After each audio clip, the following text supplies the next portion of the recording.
All right, everybody, we are live with Shelf Space, episode 28. And we're just going to jump into things. Everyone will notice we have a special guest here today, but we'll start off. We have our regular host. We got Charles out in Montreal. We Hey, got everybody. Gina live from Toronto. We got myself from Edmonton. So we're live across Canada. And then live from Buenos Aires, Argentina, we have Mr. Daniel Bell from Sideshow Collectibles. Hey, Hey, welcome to hello the show. guys. Thank you guys. Thank you so much for having me here. It's a real pleasure. Thank you. Daniel, I think I speak for all three of us, but I'm just giving fair warning to everyone watching the show. There's going to be a lot of fanboy gushing coming from me throughout the show. I'm a huge fan of your work. Pretty much everything you do looks absolutely amazing. So what we're going to do today is we're going to talk about Daniel's background, how he got to where he is now. We'll feature some of his favorite projects from Sideshow Collectibles. You can see them listed on the side there, including recent award winner Thor: Breaker of Brimstone. And then we're going to talk some geek talk. We're going to set the statues aside, and we'll talk about some current pop culture stuff with Daniel. So Uh, let's jump into things here. We'll start with your background. And before we get into it, I just want to say if anybody hasn't watched the little artist profile on Sideshow's YouTube channel, it's an excellent little, very professional documentary about Daniel's uh, career path. And so we're going yeah. to touch on some of those things today. But let's start off with Gina. Lead us off with this topic. Well, Daniel, the first question I want to ask is just growing up in Argentina, Yeah. how did that influence your creative style? And if you had grown up in another country, do you think you would have been or ended up in the exact same career path? That's a hard question. Honestly, I don't know. I think, yeah, I mean, it's a good question because actually we were, or myself, I grew up watching you guys. I mean, things from the States a lot. I mean, a really influence of my career on maybe my styles come from people or artists from States, United States. Jim Lee, or this moment it came any name it came to my mind, but I'm sure there is a lot of guys artists there from the States, or movies or video games or many things that really inspire me and maybe make me create my own style, which is more in relationship with the human real proportions and comic stuff. But this comic style, art style that I have, it is again more related to the comics from, let's say, Marvel or DC comics that I read. So I would say I don't know if I being in another different country will be different. I honestly don't know because the pop culture, it came, from my opinion, my point of view, it came so hard from these states, from there to here. So everything I did, it was based on things I watched there, and some of all the things, some stuff like anime stuff or video games, they are a little bit from other part of the world. But I remember that I grew up watching a lot Dragon Ball, Knights of Zodiac, Captain Tsubasa. I don't know if you have seen those shows, but I'm a kind of nerd those shows. I really love it, and it inspired me a lot. Not maybe the style, but yes, in terms of the poses and dynamism and what it represents with the action, all those kind of stuff. I really took a lot of inspiration from there. Well, that's great. It's an interesting question because sometimes when an artist today is asked that question, there wouldn't be made much of a difference, and I think that has something to do with the internet and globalization. Everyone has access to all this information, what we're watching Sure. on TV, what we're reading. So, I could run into someone from Malaysia who'll know just as much about Jim Lee as I do, Yeah, even though yeah, they may not even have a comic book store, yeah, right? So, yeah. they're exposed to everything. So, okay, so you've got all this exposure coming your way. You're seeing the videos, you're seeing the cartoons, you're seeing the comic books, and you Yeah. really like it. So, how do you get from there to now I want to sculpt this stuff? It took so many years, I think. I think I can't remember exactly, but I started sculpting like 6 years ago, more than that. So my career was more aiming to the digital world in terms of, I don't know, I did many things in the digital world and did for the digital industry. Most of my work were in relation to the advertising companies or video games or stuff like that. Actually, I started working for engineering studios, which is nothing in relationship with I do right now. And but I think I always knew that I have something in me, my side, that I wanted to be more creative, more related to the comic stuff, to characters or things like that. So the first moment I think that I approached myself to this sculpting stuff, it was when I took a course from traditional sculptors on traditional sculpting, and it wasn't just a regular one. It was a traditional sculptor for fantasy stuff, and I remember going that place. His name is Diego. He's a cool guy. He's also a sculptor for some fantasy stuff, and I remember that I found out not only this stuff, if not really geek and nerdy people like me, exactly like me, Hey, but we're all geeks and nerds here. That's I fine. Yeah, there are a know. Yeah. lot of them out there. Yeah, no, but for so many years, I didn't know that we can work making statues and living doing that, you know.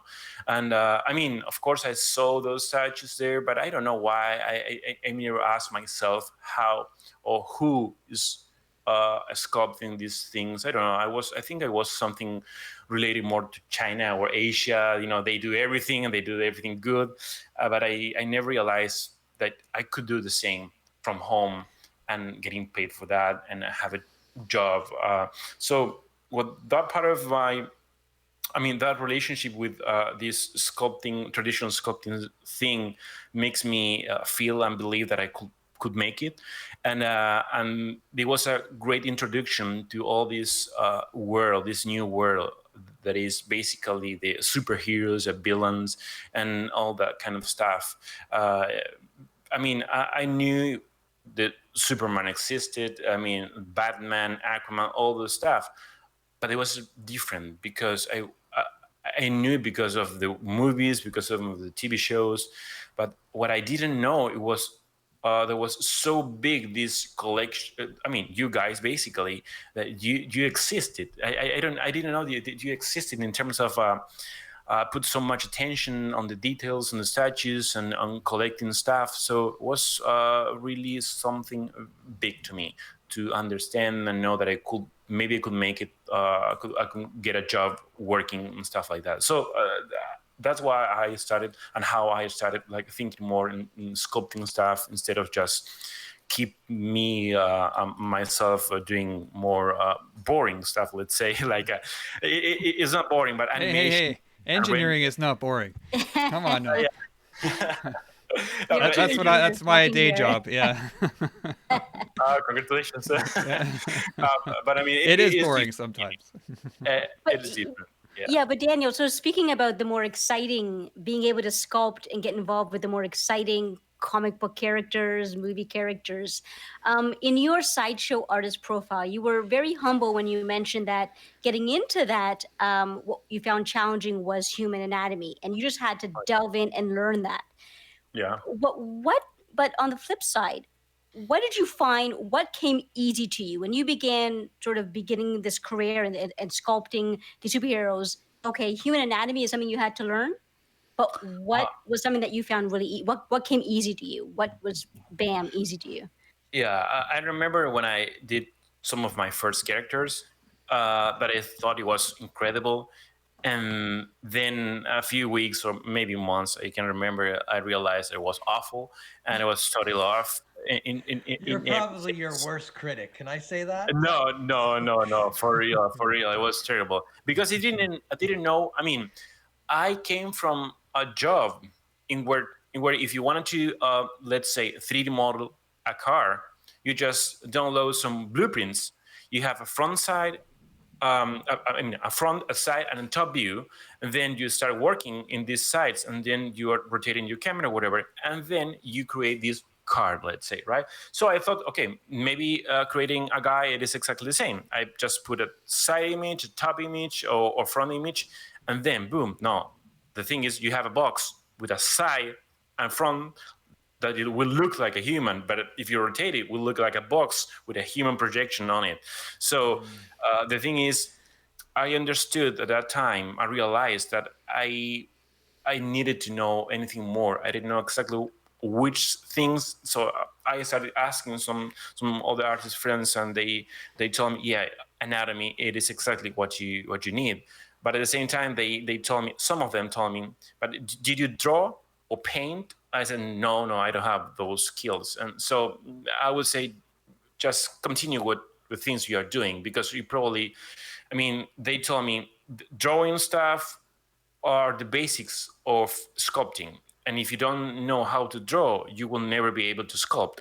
So that, to hear that, was really frustrating to me, and really something negative. And I really thought that I could never become a sculptor if I didn't draw, if I don't draw, I know how to draw. And so I took away that part of me, that career that I wanted to do. And after several years or months, I can't remember, maybe 2 years, I resumed it, and I said, no, I will buy some anatomy books. I started with some books from medicine, how do you call this, medicine books or medical Yep. books or whatever from anatomy. And it didn't work because they're so specific and so intricate in terms of that type of anatomy. Then I realized there exist some anatomy books for artists. So I read them all. I made a lot of practices. I take some courses with people who actually teach anatomy for sculptors. And then I started practicing and working a lot until I did my first sculpture. It was Beowulf. It was this Nordic guy who is holding a snake on his neck. And it was, of course, it took me time, a long time, like a few months, because at that moment I was working in advertising with some friends that I had. We have a kind of small company in which we gave support to 3D support to other companies. So after a long period of time working on that side of the work, like advertising, like I said, I started putting my time, some of my extra time on this and sculpting, and digital sculpting. And then I try and put it, this statue, on the social medias and ZBrush Central, which is the main page of Pixelogic, which is the creators of ZBrush. And I remember that picture went really became really popular, and some job offers people started offering me jobs about it, and said, okay, maybe it's time, maybe I can do it. And then I remember that time, that phrase that one friend, or a kind of friend, told me that if you don't draw, you will never be able to sculpt. And I said, okay, maybe you were wrong, because now I can. Maybe I'm not the best, but I can. So I think that was significantly good for Yeah, me. it was good for you. And you know what else? It's a shame that somebody said that to you, because it was such a pivotal moment of your career, and Yeah, somebody said something non-supportive. yeah, Um, and through that, you managed to find a way to not be intimidated. It seemed to make you work harder, not less. yeah. It took time. And It took time, but maybe this guy, he didn't tell me that in a wrong way, in a bad way. I think most of people, or I don't know, a certain age of people, they believe that if you don't go first through this, you will not be able to, go at the place you want to go, mhm. because they were their formation, maybe their education were like more like that. more elementary, more we are Traditional. traditional. Yeah, that's the word. Traditional. So I think the time are changing. uh, the world is transforming almost every day. All the information we have on the internet nowadays, basically on YouTube, if you want to build whatever you want to build, or understand or know, you can do it with the internet. If you want to become, I don't know, do some science experiments, you can do it. Even if you Yeah. find all the elements, that will not make you a scientist, but that's the starting point, Absolutely. And it brings up an interesting point. What is possible, what is impossible. If you look at what people are doing right now in the sculpting world and what people were doing 10 years ago, it was unfathomable. People would think, well, that's impossible. We can't do that. You can't do that. We can't Yeah, get that intricate. We can't get that complicated. We can't sculpt a piece with like 80 pieces. And of course we can, right? So, oh yeah, you yeah, know, yeah, um, pushing boundaries is actually part of what you are, right? Redefining the field. And there's artists like yourself are doing that, and you get rewarded for that, not only yeah, by recognition and jobs, but also for the field itself. Because the field needs people to push the boundaries of they need people to redefine the rules. They need people to say, yeah, we can do it like this. Yeah, yeah, it is yeah. possible, and it could even be better. So, you're very important in that way. And I think, there are times where we have to recognize that we did something important. And bravo for that, because you were not intimidated and you moved Uh, forward and you Thank you, man. faced your Thank you. challenges and succeeded. Yeah, I mean, I think the main key was to keep doing it, and don't give up, and keep. I think I had a dream. That dream was to become a sculptor. And I know that maybe some people could say, yeah, but you are a digital sculptor, so you are not action sculptor, because you don't carve a marble or whatever. They say, okay, if you want to call me 3D modeler, just call me 3D modeler. I know that I'm a sculptor, and nothing that people will say that will change that, because we do sculptors. I mean, You know, we. I, I'm sorry to interrupt you, No, it's because okay. you bring up a very important point. Like a lot of people, well, now it's different, but a lot of people would think that comic book artwork, well, that's not real artwork, Oh yeah, right? yeah, Comic book, oh, Spider-Man, Superman, it's not real artwork. Well, comic book artwork now is now, some pieces are now selling for over $1 million, a million, yeah, yeah, right? yeah, So someone is considering this artwork, and someone's considering this very valuable artwork. yeah. So, if people want to be constrained by this one limited definition of what is artwork, I mean, all the power to them, but they're the ones that are kind of losing how much more artwork can be and how much Yeah, more it can mean.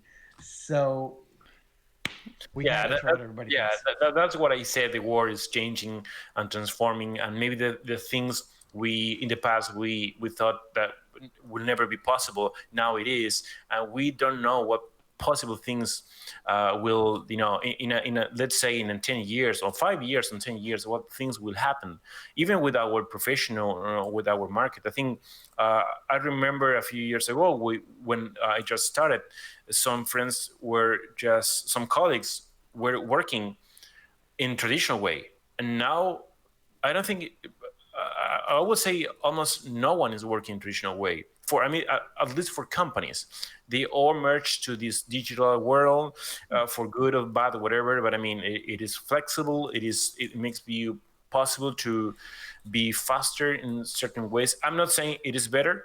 I'm always say this is just a tool, and it is a medium. It doesn't. I mean, if I wanted to sculpt something in traditional way, I can do it if I learn the techniques, right? And because the anatomy knowledge, I think I have some, and I can put it. It doesn't matter which it is. I remember it was like with photography a few years ago, when people, instead of just taking photos, they paint giant paintings for advertising in the streets, on the highway, and then they were replaced by photographies. But that it doesn't mean it is better. It is just we're moving faster and transforming things through the path. So for most people, if you want to keep working in what you want, what you love, just Always Do it. be updated. Yeah, do it and keep be updated. So Well, you you used you you used go a ahead. word there when you were saying that now being a digital sculptor, this is your tool. This meaning the computer is now your tool, is now your instrument. Yeah, So before we get into all of your statues here, just out of a sort of a nerdy tech question, uh, sure. is what is your tool to make these statues? Are you a PC guy? Are you a Apple? What kind of computer system are you using to sculpt these statues that we're going to be talking about today? Yeah, I'm a PC guy. Okay. Only because my first computer was a PC, only for that reason, and not because it's better or it was for that, and it is for that. And I use a tablet. I don't know if you can see it here. A tablet, which is a digitalized tablet, which is not a Cintiq. I have a Cintiq that Wacom was a gift from them. Very nice guys, and in the company everyone uses Cintiq. Cintiq is basically a monitor where you can draw or sculpt over the screen, The touch and screen. Okay.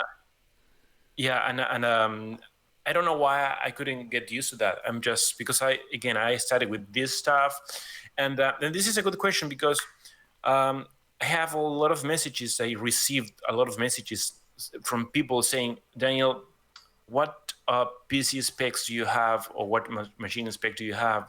Because I'm sure I will never be able to afford a machine that runs ZBrush or this software. And I said, dude, I'm working with an old computer that, I mean, it's not, it is old because I can't upgrade it. It is because it's good enough and it works for the work I do.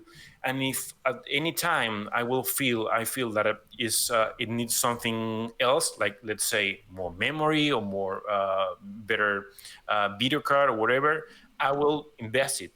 But you don't need to have a NASA computer, with all the tubes and cooling systems or whatever. You don't have to. If you want to start doing it, you can start with the computer you have in your home right now. I mean, the point it is a start.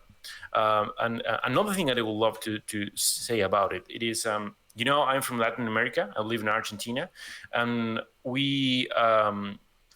our upbringing was not just my upbringing. I mean, let's say of the zone, the Latin America, most of the countries here, they believe that we can do nothing big because we are not from the powerful countries, let's say States or Europe, some of Europe's, right? So there is that kind of myth that you will never be able to do or go. It is always like a dream, and it is a dream. It is still a dream to me. Sometimes I can even realize how important are the things that I'm doing. Not important because I am doing it, because some others don't have the same chance opportunities that I have or I had. But I'm a true believer that you are the only one who will create your own possibilities. It doesn't matter where you are or what skin color you have, or if you're tall, if you're, I don't know, whatever. I mean, the only thing that matters, it is be passionate about it. It is persistent enough, like I told you before. If I was here that guy who told me, if you don't draw, you will never sculpt. I'm sure we will never be talking with you guys.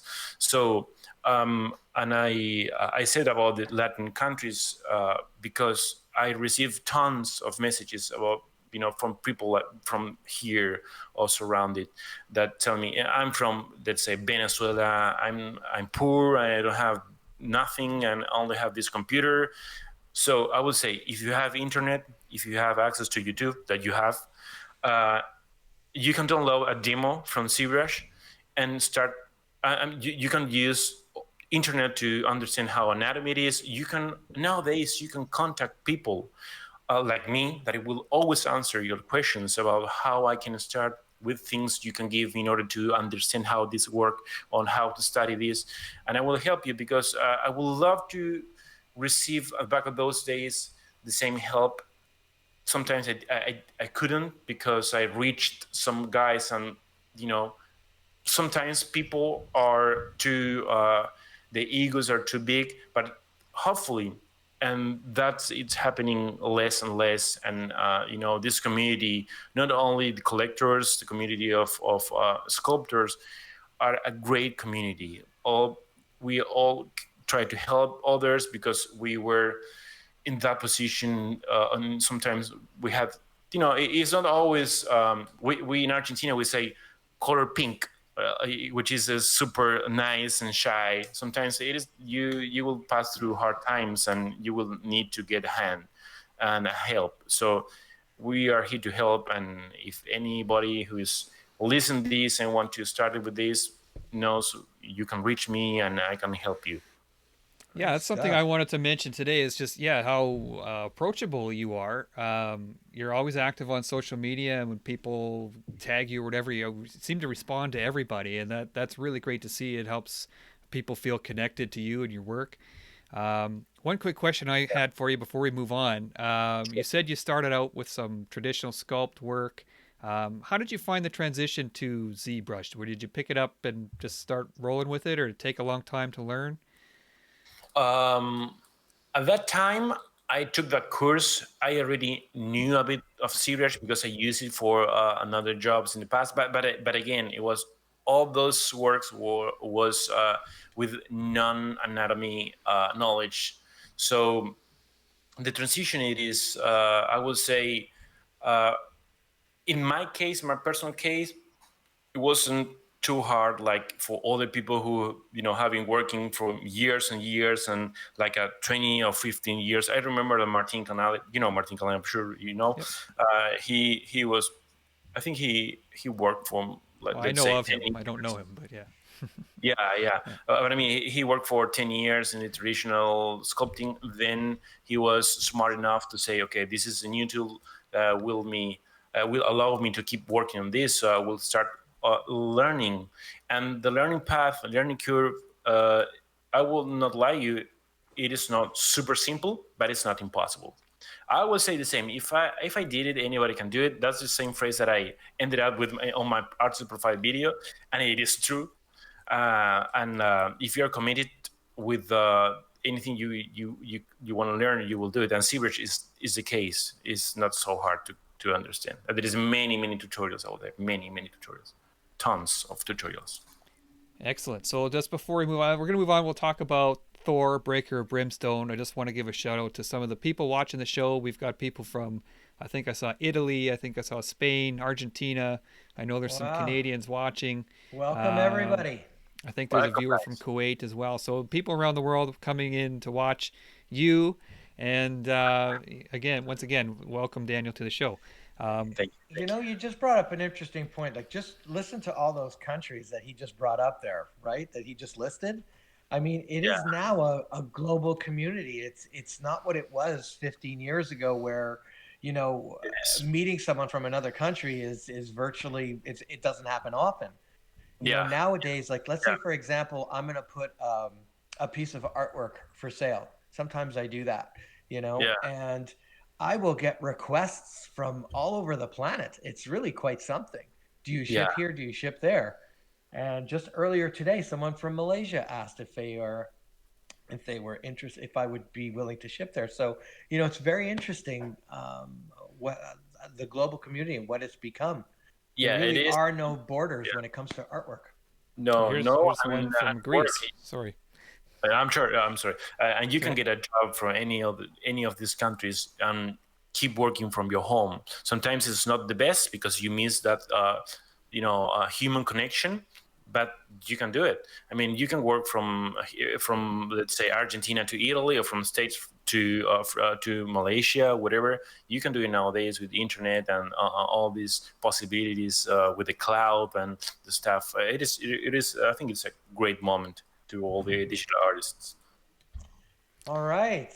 I see Okay, what you're about to so bring up. yeah, so Thor, Breaker of Brimstone, it recently won their inaugural industry award for the 2019 Statue Awards. So, for people who didn't see the last episode, this is voted on by people in the industry. So, Daniel's peers, people, those sculptors, painters, producers. We asked them what do they think was the best statue of 2019, and they picked this one, Thor, Breaker of Brimstone. So um, this statue, we've got a whole bunch of First off, congratulations yeah. for that award.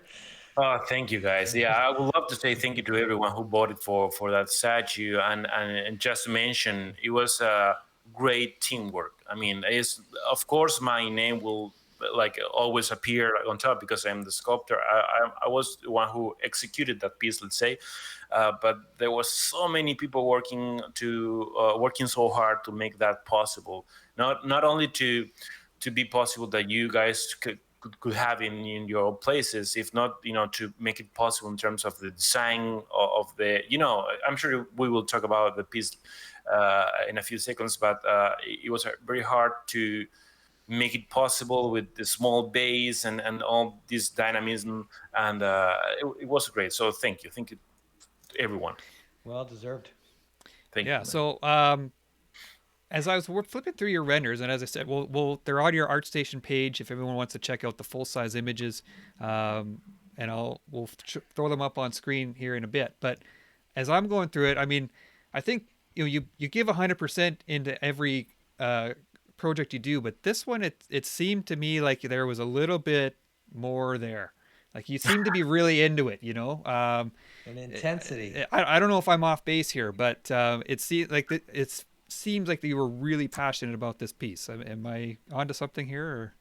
Or? No. You're right. I mean, I'm like you said. I do my 110% on every statue, but I think in particular this one we try to go do something. I would say crazy. Depending of how you define crazy, but in terms of statues, it is try to do something very dynamic and with the base that it looks almost like a mini diorama. There is sulfur in the base, all this lava, all these splashes of lava, and the composition. So I'd say the composition, all the elements was really helpful to play with the composition and make it look even more interesting. And I will not say that we can do that in other pieces because we did it. But Thor, it has some unique ingredients that if you know how to play with those ingredients, you could bring a cool statue. And as I said before, it was a great team collaboration. We all put all these ideas on the table, and I think this one in particular, this is one of my favorite statues that I did for Sideshow at the moment, because I remember it was the first time. I mean, the first one was Captain America. The second one, Daredevil, and the third one was Thor. By that time, I could put a lot of my perspective and vision on this statue. The guys at Sideshow are really, really open to receive suggestions, and they always tell me, if you have an idea, just make it happen. And of course, I did some sketches and I went through the approval stages from Marvel and even the inside of the company. But I don't know. I think it helps, like I said before, having this opportunity to have a mid base, which is very interesting in terms of how complex it is. Led me to try something different to this character, which is jumping and about to smash this guy in the head. So it is Thor. I always think Thor. There is two options for me, or this is standing like a museum pose, very elegant museum pose, or a crazy one. So we went to the crazy one. So just Daniel, going back to what you were saying, how Sideshow sort of allows you to have your input as well. Yeah. Looking with this particular statue, Thor Breaker of Brimstone, what about the sculpt is uniquely you? What part of your unique style did you bring to the statue? Okay. I would say the entire thing. I don't want this it sound like I'm doing every time the whole thing is mine. But the thing is, what we have it is always some inputs that say, okay, we the first input is we want Thor, right? This is the initial input. Then they say, okay, do you want something more crazy, dynamic, or just I don't know, maybe something like we will see. Just bring some ideas on the table, and we'll see it. And then it came out. I remember I was having some. Drinks with a friend there at Sideshow, and we were talking about Thor, and said, I would love to bring some of these cool. We call it in between poses, which is not at the end of the pose, not at the beginning. It is something in the middle. So if you can capture that, it will bring a lot of dynamism, even more if you go to the initial pose or the final pose. So I say, okay, maybe I can try some of these.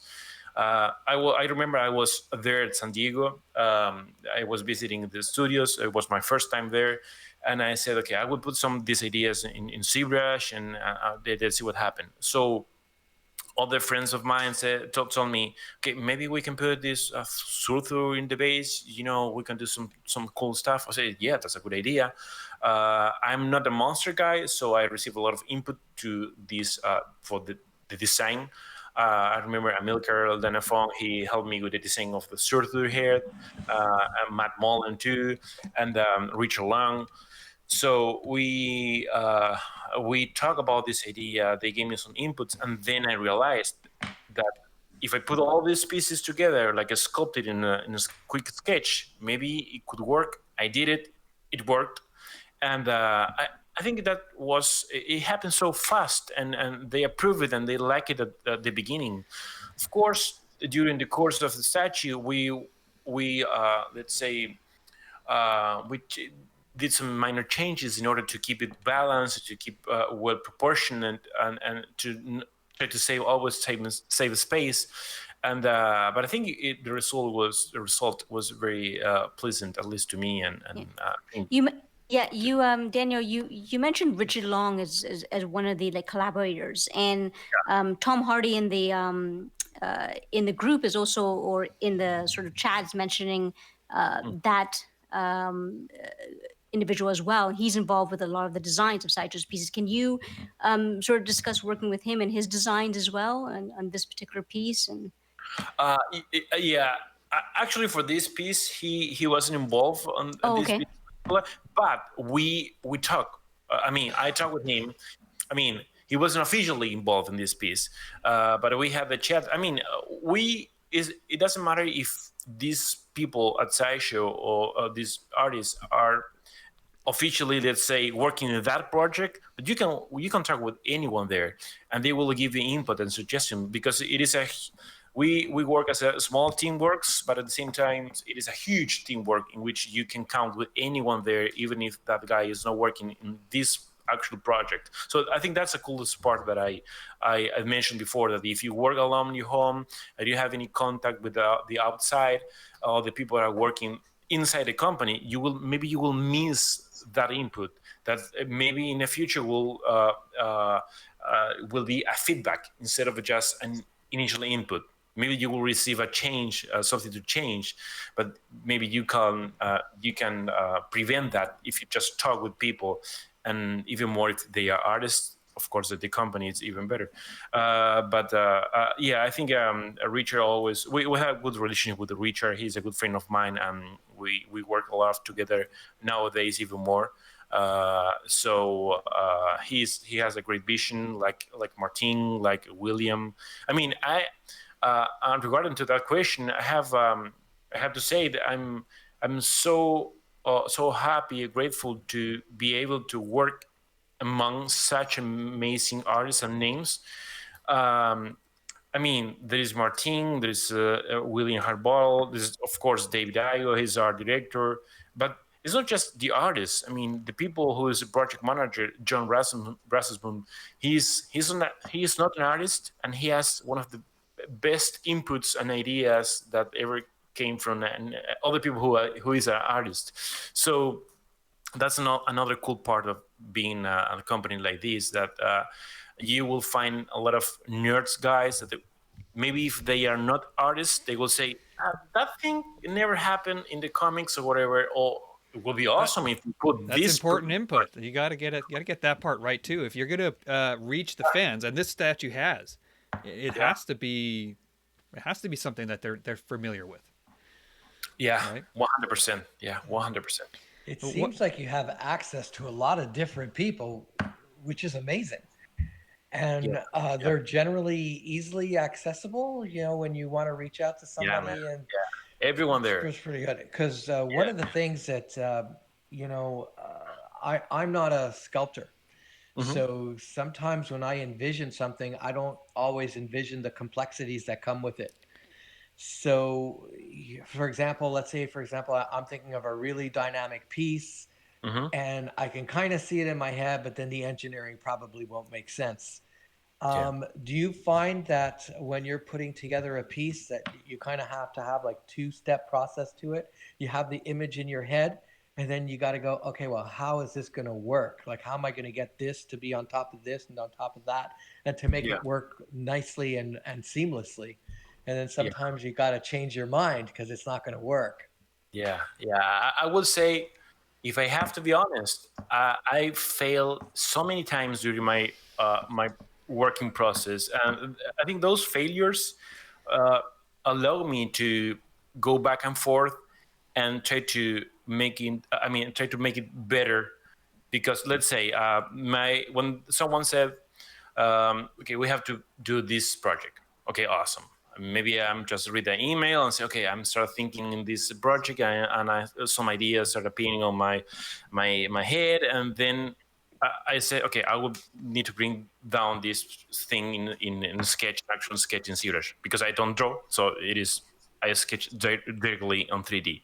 Then I do it, and sometimes it happened two things, or I immediately fall in love and say, oh, this is the best sculpture anyone have seen, which is always a mistake, because the first approach is will not always the best, and then I realized, okay, no, this is not as best as I imagined. So I started asking for feedback, or even I was still say the same. But my wife, she's a great inspiration, and she always gave me so good feedback. And I sometimes I say, okay, Laurie, could you come? Yeah. What do you think about it? I don't know. Maybe the head is too small, or the arm could be. Oh yeah, you're right. So I changed it.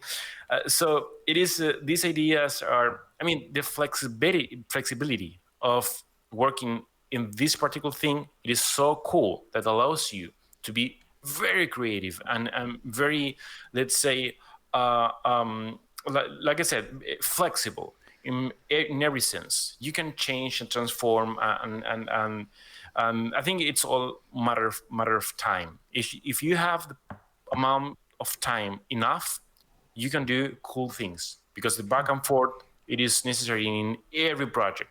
If you only have, let's say, a week, you will rush to try to finish it and to do it better. Even if you try to make it as better as you could, it will never be the same that if you have 2 or 3 times more. So that's why it's so Very important. true. Yeah. Yeah. So one thing with this Thor I want to point out specifically is the hands. I'm looking at the renders of the hands. I mean, can you explain a little bit how do you do, like, is there a brush that you get the skin textures, or are you going in and drawing in or sculpting in each Yeah. wrinkle, or like how does this work? 'Cause I mean, it looks Yeah. incredible. Well, thank And, you. Yeah, thank you. Well, it is a different. I mean, you can do many things in order to get those small wrinkles. The bigger ones, you will have to sculpt it. I mean, I could say I could deconstruct this process in several steps. But let's say first you have the structure. So you put your hand, and it is easy because you can look at your hand, and of course you will play with different proportions, because Thor hands, it is much more robust and cool, look cool better than mine. So, but I mean, at least you can see how it works in terms of mechanics, right? So you can place it, then you can go another step, which is adding some of the main folds. there are this major skin folds, like in the knuckles or in between these two fingers. And then if you want to add an extra level of details, you can work with some alphas. These alphas usually are scans of hand scans, and you can put it over, but it's not enough. You have to be patient, and with a small brush you have to put those small wrinkles, and the distribution and edge flow of every wrinkle has to be uh, you know uh, believable, or whatever, how do you call it, Yeah. natural. You have to look natural. So it takes time, but it's so funny. I mean, it's so fun, the process. I love hands and feet. I love to sculpt it. Love to sculpt hands and feet. It's my best part of the body to sculpt, and really enjoy it. Cool. So let's move on. Thor. I mean, amazing statue. Once again, a big honor for you, I think, to be chosen by your peers as the best from last year. I've seen it a couple times. I think Charles, you've seen it. Yeah, Gina, that's have you right. seen it? I saw it. Yeah, I think it was at New York Comic Con Yeah. Yeah. last year. That they were, yeah, they were. They had like a Fantastic. giveaway for Oh that yeah, statue. Yeah, that's right. That's right. yeah, and I saw. I mean, it was. I have to say. I mean, I'm not a Thor fan, and that was the only reason why it kept me from buying it. It's beautiful. Thank And then seeing it at New York Comic Con, it's sort of cliche to say this, and everyone says it, but seeing it in person, it's just so much better. The pictures can't do it justice. Yeah. And it's just, it's one of those statues where it's like, I'm just glad I'm not a Thor fan. I mean, I have to stick, because then I just buy everything, right? So it's one of those statues like, oh my God. Yeah, Yeah, sometimes it's nice to sit one out, but that's one, yeah, and I think everybody would be happy to have. yeah. So let's talk Gladiator Hulk. This one was on display in San Diego last summer. I had a chance to see it, and it's just kind of come out within the last few months, I think, and collectors seem to be extremely pleased with it. Absolutely incredible piece. And one thing I want to ask about this. Hulk, he's got human features, obviously, but he's still very much a monster. So Yeah. the Hulk proportions seem to be a problem. A lot of times on a Hulk, you'll see the hands are too big or the head's too Yeah. small. This one, it just looked so right to me. Oh, thank you. Was that a big challenge, just getting the proportions of that kind of monster compared to a regular human? Yeah, it took time and to figure out what's the best proportion for this guy, because um, first you have in a pose with this a little bit crouch pose, and if you make his head too big, will look ridiculous, because it will not fit with the body will look short. And if you go too small, maybe the arms will look super giant. So it was very difficult, and it was difficult. It took time, just took time to figure it out. And even, I mean, I remember I was saying about to have this time, go back and forth, things to have in that time. You can change it. Let's say I put it in the first week or first month. I put it the head or the hand in a certain proportion size, right? So I remember after a few weeks, like almost the project was almost done, uh, almost finished, and I said, there's something is not looking too good, and I think I changed the whole size of the arms, of the feet, whatever, and it looks better than the previous one. And there are some things about Hulk or these kind of characters in which they are not real proportions, doesn't have any human proportions look like. So you have to play it with him until you get comfortable, and you think it looks better for the pose. But because it's not just okay. It is 9 heads proportion or 9.5. No, because it will depend on the pose. Of course, you can see in the movies they are not changing the proportions every time, but that's why sometimes in the movies you see it, and when it depends on the pose, will look like a super big chest or big or small head or whatever, because they have to deal with that to find the right proportion for every single take. Kick, I So want to add something. I'm sorry, I'm interrupting you. I don't know. I was looking at the Hulk and I'm looking at the Thor, and the irony here is that here is a guy who was saying, I'm not quite sure about anatomy, and you're getting it right. I Yeah. hate this, you're getting it more right than what we are generally seeing, because a lot of the statues that we see kind of have this exaggerated component to them. Like you said, Yeah. muscles too big, head too small, legs too large, whatever the case may be, where you somehow manage to challenge into the balance of all that to the point where we're noticing the balance. And you have to recognize that, well, at least we recognize as fans, that you have a very natural ability to see. You see it, right? Thank you. Wow, So that's it is. so nice coming from you, man. But it is not something that. Yeah, I think you say it. It is something you have to see and not to study, because you could study so much anatomy and proportions, and when you have to work in a project like this, all these things you have studied, you will put in on test. It is okay if I make it like he looks like a 9.5 heads tall, he's not looking right. So you have to fake some things. Actually, in the comic books, you will see many things are faked, but it is for a good reason. It is because they want to look good, cool, and in order to make it cool, you have to fake it, and you can't fake it too much in a sculpture because you are going to see it in 360 degrees. So if you fake something, let's say, okay, I will make the hands a little bit bigger because he has it more, close or not too close to his body, whatever.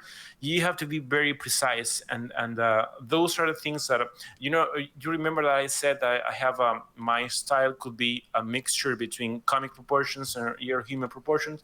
First of all, it is because I love anatomy, and I wanted to always put some of this realism on the statues, but at the same time, I know that maybe you collectors who love comics, you wanted to see something took it from the comic to the real world. So I think our work as sculptors for this industry is to make that transition, that transfer, as best as we can. And believe me, we are trying so hard to make it. So I have quickly, sorry. Go Give a ahead. shout out. I'm just going to give a shout out to a few people watching. Again, we had someone from across the states, someone from New York, someone from Greece popped in. So again, very international audience. You have a very large fan base around the world. Oh, thank you. A quick question here from Nathan, one of the viewers. He's asking about your work-life balance. I mean, obviously, we look at these renders. You're spending hours, and I'm assuming hours and hours on each one of these. Do you see your kid? Do you see your kids much, or how's that work out for you? No, I mean, I can work during the. It depends so much of the time I work, because I never have to work a lot of extra hours, let's say, for since I started working in this industry. And if I work extra hours, is because I want it, because I'm so into it, and I'm so I'm a kind of workaholic because I love so much what I do. But I will never put my work or anything above my family, on top of my family. My family is my top priority, and but of course at the same time I know that I need to do it right. I need to keep working hard, because if I do it, they will have, I will be able to bring them the best features possible. So I try to find the best balance, and sometimes I have a 4 years old kid, and a new one is 5 months old. So the new one sometimes they want to. Sometimes they go to bed a little bit later, and I have to move my schedule or my time work a little bit. Let's say instead of start like at 8, I start like 10. That's the only reason that they are like a 6, 7, or 8. I'm still working, and but I always try to find time to I work from home, So if let's say I'm working on some project and I want to just make it stop and go and play with the kids outside or go to the park, I go and then go back and keep working. I mean, that's something that this type of working from home will allow you to do. So yeah, and at the same time, I want to say that all the hours we work in these statues are a lot of hours, right? And we make a lot of sacrifices in terms of make these statues as good as possible. Because in my personal opinion, we have to be very respectful to you guys, because at the end of the day, you are making this job possible to me. The ones who are buying these products are the one who allows me to in the future could make a great future for my kids too. So I'm very respectful about that. I want to say thank you for that, for giving me this chance, opportunity. And at the same time, I would love to say that our main goal as an artist, as a sculptors, is to make these statues as best as we can. Not always can do it because we are humans and we make fails and we make mistakes. But none of us, I'm not speaking about Sash, I'm speaking about me and for sure the other colleagues. Our main goal it is to make the coolest things out there. And I'm saying this because sometimes I heard like, oh, this is the laziest work you have done, or this is, I don't think you have put so much time. You don't know how much time we put on every single piece, man. We put a lot of love. When I say sacrifice, I'm not saying that we don't enjoy it. We really enjoy this. But sacrifice, because in relation with this question, it is sometimes we have to say no to our kids or no to our wives or whatever family to say, have to keep working on this because I have an idea right now that I have to put it, because if not, it will not the same. And we sacrifice those little moments that we'll never be able to have it again. But in order to, I'm not trying to excuse myself saying, oh, we try and we fail. No, I'm just saying we put a lot of love in this, and I hope you people can see it on. Definitely, it definitely shows in all your work. So, but I think what Nathan was really getting at with his life work balance thing was, were you able to at least take your wife out for Valentine's Day? Yeah, I did. He didn't say no to that. Actually, I have to be honest. We asked for some food and we ate at home, but not because I couldn't take her out. It is because our kids were sleeping, and it is difficult when you're father of kids. Yeah, when you have kids, we've been absolutely. there. We've been there. Yeah, I did have one question about the Hulk, the Gladiator Hulk. This is, and you were mentioning just a few minutes ago how much you enjoy the human anatomy and working on it. But this is a character where we get to see Hulk with armor. So sculpting this particular statue, did you have more fun and more enjoyment sculpting the exposed parts of Hulk, his muscles, or the armor? What was more fun to you when you were sculpting? I would say both things. I mean, it was let's say complication, because the parts are covered by armor. It has to look good as the parts that are not covered by armor, and because it's usually if you could deliver a good arm, would look cool. But if that arm it is covered by metals and straps and things like that, it is a little bit more complicated to make it look cooler. So it was a challenge to me to make, let's say, the left arm. Was it right? I can remember. I think it's left arm. Left arm. Yeah, left look cool, because those plates has to be very tight to his body and anatomy. At the same time, it has to look like thick plates of armor who are covered from, I don't know, if it's fight or whatever. So I enjoy both things, because one was a challenge, more challenging than the other one, but at the same time, the parts are exposed. I try to, let's say, create that kind of interaction between, I don't know, let's say if there's something attached to his arm, you can see some of the folds or even in the back, you can see some of the back anatomy, like a skin folds reacting to the straps, and that's very cool. If you have it all naked, not all naked, but I mean with his pants, you will miss those opportunities to put the folds and that's that interaction with the metal parts or these kind of armor parts. Yeah, he has to look like he's wearing it. It can't just look Yeah, like yeah, it's on top of his body, right? You know, Um, Daniel, I wanted to ask you a quick question. sure. Sorry, because I don't want to forget. You know, earlier you were saying, you know, you weren't really an anatomy guy and you seemed to get your handle on it very quickly. And later on, you were saying you're not a monster guy and you did two statues in a row with a big monster on it. Yeah, So, and you know, the Gladiator Hulk and the Thor kind of have like a similarity in intention, you know, yeah, like, you know, yeah. hero attacking monster type of thing. So how Fear. are you finding that? Because, you know, it seems like you're just constantly challenging yourself and challenging your boundaries. All somebody needs to say to you is, we want you to do this, and you've never done it before, and you just go diving in. Okay, let's go. Let's see what we can do. Let's create a monster Yeah, that no one's ever seen before, or yeah. give it an expression that's new.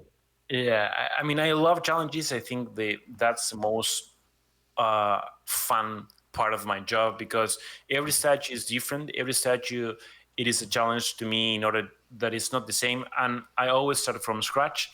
This is something funny that I would love to mention because I heard some comments that people say, "Oh, they have taken this body from this statue and started from that point." That's not what happened. We always started from scratch, or if not scratch, it is something very, very low and low res, and that we create. And about these monsters, honestly, I'm not a monster guy. I know some monster guys who can deliver unbelievable monsters, but I just wanted to refer these creatures to the ones I saw in the comics. So uh, it was my second monster, let's say. Like you said, the first one was Surther. It was a kind of head, so it wasn't a huge monster. But this one was a little bit more difficult because it is kind of interacting with Hulk, and it has all these tentacles and tongue, whatever. He has many things, and I don't know. It was difficult, but at the same time, it was super fun. So fun because Well, it it's deep. sounds it. Okay. Monsters are fun. Yeah, yeah, yeah. It is. okay, Yeah. let's move on from Hulk. We'll talk about the new Wolverine Bust. So this is I think it's sort of the new wave of, I don't want to call it legendary scale bust, but kind of taking the Mhm. place of those. Yeah. But this has got This more of the body on it and everything. this is This third is scale, right? Third scale. Yeah, Yeah. yeah. I was just gonna ask that. Third So scale. this is a different scale from what you're typically working in, it seems, Yeah. and it's only a portion of the body. So, Hmm. what kind of challenges did that present to you? I mean, is it more difficult to get proportions or anything?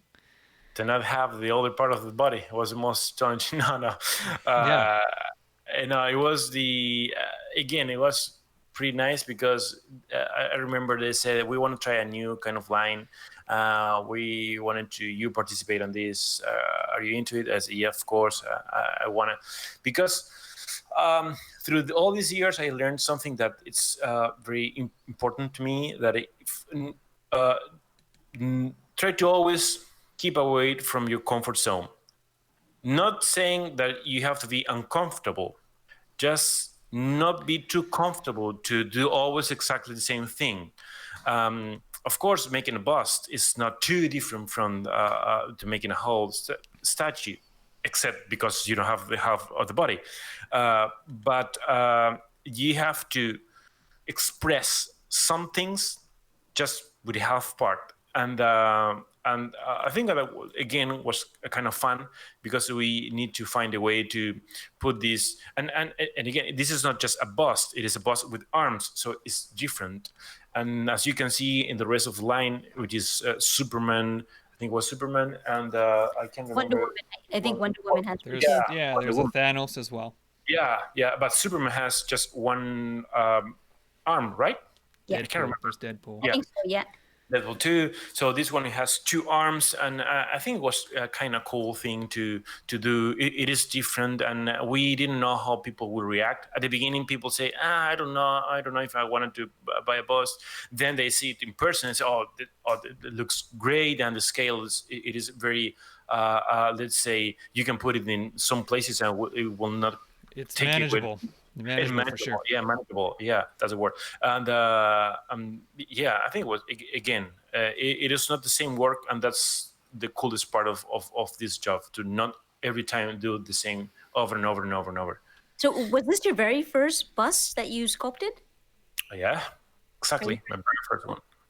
Yeah, yeah, yeah. So I mean, Wolverine is he's one of the biggest Marvel characters around. It seems like since you started with Sideshow, you've quickly become their go-to guy for a lot of the premier characters, the male characters.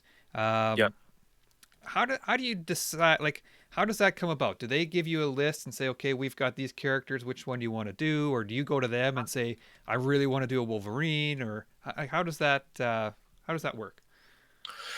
Uh, well, they usually you can discuss with them which projects do you think are most maybe approachable to you, to your style, whatever, and you will have you can make a list, and they will see if they are available. Or sometimes the company will say, okay, this is list of the projects that we have to do. Do you?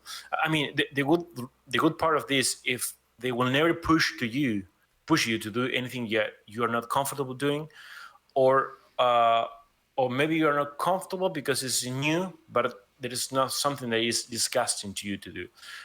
When I'm saying disgusting, it's okay. Okay, Daniel, let's do a kind of monster, super weird that you don't know how to do it, and this is the first time. I say, okay, I will try to do it. I will try to do my best. But they will never push you to do something like that. So it's always a communication between both parts and an agreement. This is kind of the way we work with these characters. And yeah, they are. I was so fortunate to have these big names. You know, the first one was Captain America. So I mean, it was so cool to have the responsibility to work in one of the.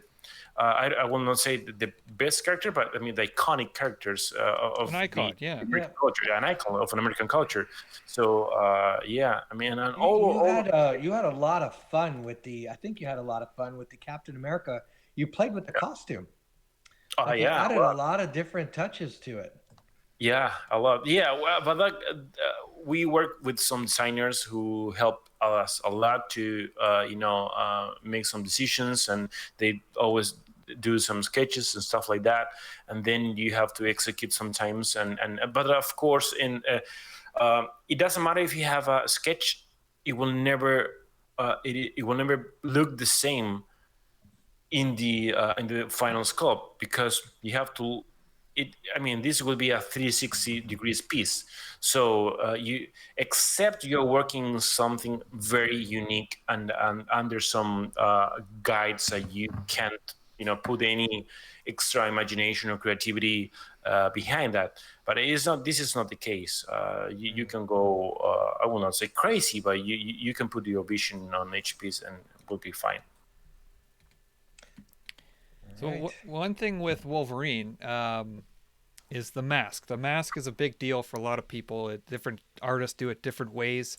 Yeah. The fin. I'm talking about the fins on the side of his mask. Yeah. Is there anybody that you looked, any artist, comic book artist that you were looking to as inspiration for the mask on this bust? Yeah, Martin Canale. I love the way he does the masks, and at the same time, that mask is very related with the comics. Some of the comics.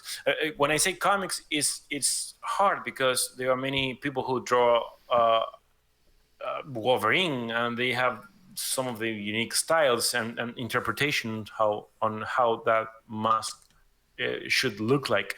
Um, but I remember that Martin he did many Wolverines through his career. So I think I took one of these latest one. I think it was the diorama with Hulk, Okay.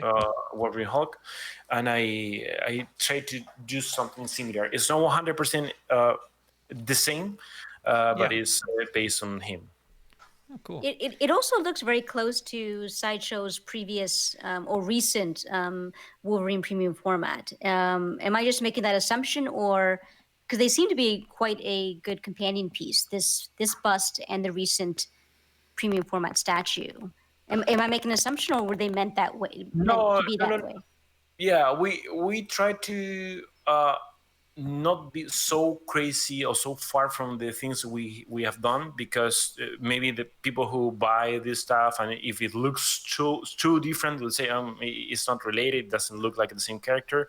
So of course we wanted to try always to have a relationship between these statues, right? But yeah, not the same, because it would be boring to have the same statue, but not so crazily different to not want don't push to not buy it. All right, let's move on. We're gonna shift gears here to DC Comics. I believe, is this your first DC Comics that you did for Sideshow? Was the Flash? Was it the first one? I can't remember if it was Flash or Batman Beyond. Okay. Well, the Flash was, I think, shown first, anyways.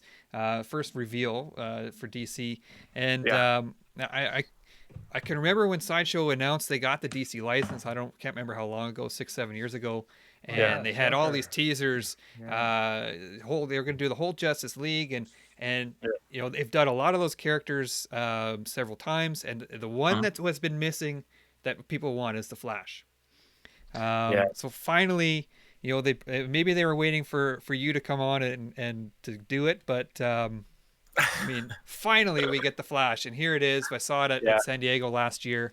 Um, it really you've captured a. I think maybe I'm wrong here, but I think the difficulty with the Flash is capturing the speed, Yeah. and I mean he's really going all out here. I mean, I think you've done well. Thank you. Thank you. Yeah, it was so crazy because, like you said, Sideshow has never before they never did this piece. So when it came to me, I'm a fan of the character. I love the character, and I said, okay, yeah, please give it to me because I wanted to do it. And even more if you are the first in the company who made it, you have a lot of responsibility. Like in the sculptor too, but this one in particular because they didn't before. So, like you said, the pose was very challenging, and we have a lot of back and forth to what to do exactly to not look like to the ones they are already in the market. They are there are many cool pieces about Flash. So, but if you think in Flash, you will think in Flash running, right? I mean, maybe not everyone, but I think in Flash, I'm thinking on him running. So say, okay, we have to do it running, but it has to be a cool running pose. And I took references from many runners, many of them in every situations. Let's say the running has like a very several stages. The initial one, I don't know, I can't remember the moments. All this moment has a name, and I wanted to just make the one who most let's say show that dynamism on the pose, and not just go let's say he has a curve. If you see in the front view, if you see his front view, he is like a he has like a making a curve or something is very subtle.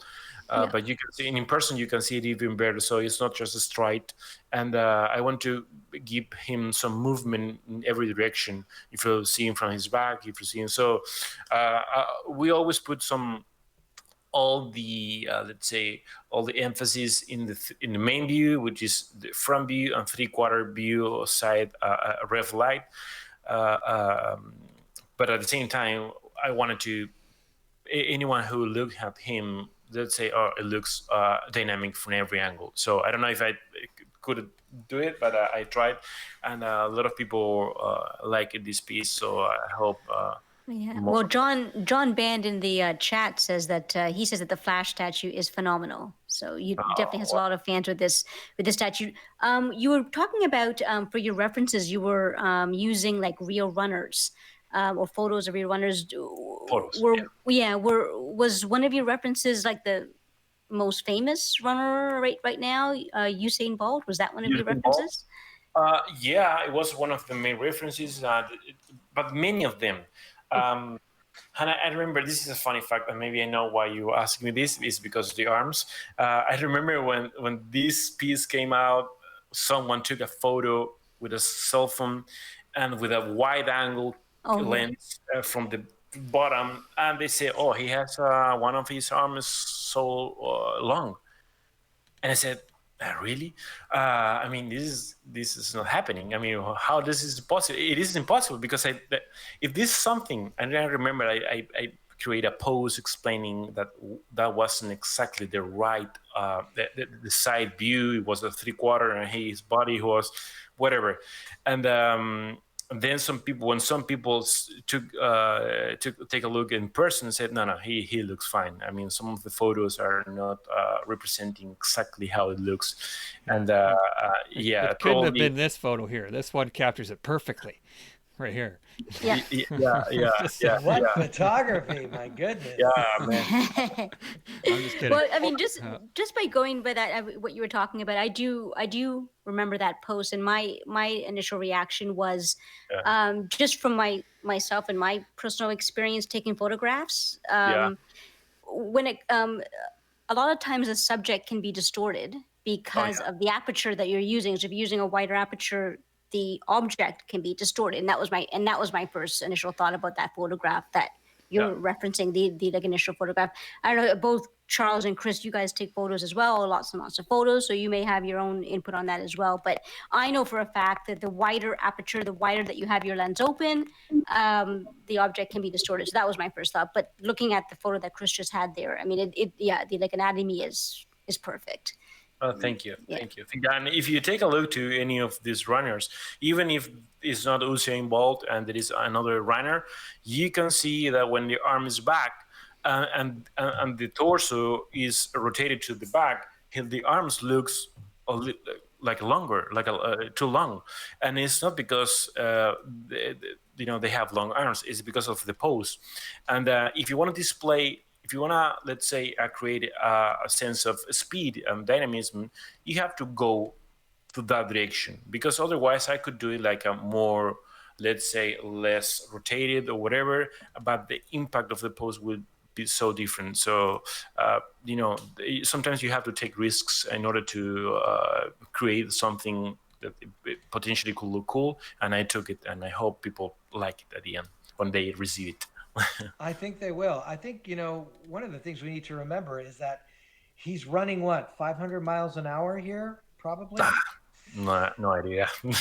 So he's going to, the body's going to look a certain way running at that Yeah, speed, so I think it's fine. You got the movement exactly how it's supposed to look.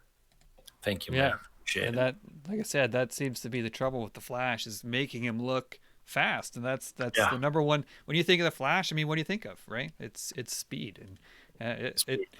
I've seen it, like I said, in San Diego, and it looked really good. I agree with all the other people who saw it there. It looked very very very nice. Thank you, man. Great stuff. Appreciate it. Appreciate it. So hold on, before we go to there, the Okay. final paragraph, there's a couple questions I wanted to ask you. It was kind of reserving for the end. Sure. Okay, so I'm noticing like a couple types of statues that I have yet to see you do. Maybe you can see where I'm going. Number one, women. I haven't Okay. I haven't seen you do women or even Yeah. robots for that matter. So Yeah. is there do you find this particular area challenging? Are you looking forward to working in this area, particularly women? Not maybe robots is different, but women. Yeah. It's fair. Yeah. I mean, it is challenging, of course, because women has certain Anatomy. anatomy and forms Yeah. that you have to be really, really aware of making it right. Otherwise, it could look not as well as you want, or as feminine as you want. But it's not. I think it's not the problem. I think I don't think it's a problem. I think it's more choice. I don't know why I enjoy a lot more working on male characters, because of I can go more crazy with anatomy. If you go crazy with an anatomy of a female character, it will look weird. It will look like a bodybuilder, because you can see some photos of fitness girls nowadays, and they will look cool with this anatomy. It is a subtle. It doesn't have too many let's say, muscle on the biceps, more maybe more on the legs. But we are making superheroes, and the definition of a superhero, a female superhero, if you take a look to on the comic books, they are not look like a real females, let's say, real female characters in the real life. So you have to go a little bit more crazy, and I can, feel more, not just comfortable, more. I, I can enjoy even more working with that big. I don't know. Let's say I have a Thor, big muscles in the arms. I love big muscles in the arms. I don't have it, but I mean Thor has it, Yeah. so I can do it on him at least, right? So it is, and it not only that. When you have a very muscular character, it is very interesting how the body and the body mechanics and how it looks in different ways. And if you have just, I'm not saying anything bad about female characters. I'm just saying that you can't do the same. Let's in a female character. I don't know. Let's say you have the same pose on Thor with a female character, it will not look the same. So to me, it's not interested enough to work on those details on the veins, on the pop-up veins and the really massive arms, or the striations of the muscles. I mean, you have to go more subtle, and that thing, it doesn't caught my attention yet. Maybe one day we'll do any female character. It's not a problem, but I mean, I'm Well, just But is having one fun. exception to that, Daniel, perhaps She-Hulk? Would that character be one exception? So not to ask what you're do in the future, No, but no, no. maybe I that get might it. be one exception. Yeah, totally. Yeah, Yeah. 100%. And Like, if you take a look to the She-Hulks that we have nowadays, they are pretty muscular, but not as crazy as the thinnest male comic hero, superhero. You know what I mean? Comics, yeah. It is yeah. like a, if you take let's say Daredevil, he's thin, and he's even sometimes even more muscular than She-Hulk. Sometimes, maybe proportions not, but I mean, in how crazy you can the go, definition and stuff. Yeah. definition of the muscles. But So, and yeah, yeah, Julio's saying the same thing in the chat. He's saying that you should do She-Hulk just with a softer touch. So we're starting a petition. Let's get Daniel to do yeah, I would She-Hulk. put it. I would Maybe put it here in my list. I will say it would if be they interesting. yeah, if they ever Go do ahead. get you to do a female, I mean, I think you're in the right place to pick some brains at Sideshow. You have Oh yeah, some of the best female. I mean, we'll mention like Will Harbottle does, the best. Rogue over my shoulder here. I mean, he's one of the absolute best. I mean, I think Yeah, you'd be yeah. learning from the best, so I think you'd catch on Electro pretty was quick. beautiful. Yeah, Will, Mark Newman, and Steve Mark Lord. Newman, yeah. They are masters of female anatomy, female characters. It's not just the body. I mean, the face. You have to go face. very subtle with the face. Let's say the male face, if you move just half an inch away from the cheeks or the nose or whatever, it will look a little bit more robust, but not ugly. But with a male superhero, it is okay. If you do the same with a female character, it will look awful, and everybody will complain about, oh, look at the face, it doesn't look like a female, whatever. So I'm just having fun choosing the project that I would love to do. We hear you loud and clear, Daniel. Yeah. All this to say, it would be interesting to see your take on women, because your grasp of anatomy is so strong. And not only that, it's so natural. So, it would be interesting to see you try it, just to see Yeah. what would come out. And in I terms will. of I will. muscles, Wonder Woman is another interesting choice. Oh But yeah, you know, yeah, but the other question I had, we kind of alluded to it earlier, um, about maybe one day giving a course or teaching or sharing your insights on how to sculpt, because yeah, a lot of how you're sculpting is coming out of your brain. It's not coming out of a book. yeah. And I think that this is something you have a knowledge to share with people who don't have it or don't have it naturally. So it'd be very interesting to hear if this is something that you would consider Yeah. doing or thought of doing. No, I will never teach to anyone. No, I'm just kidding. No, That's no, right. Screw the competition. I don't want to share my secrets, my top secrets, No, I sculpting too. get that. No, no. It is about time.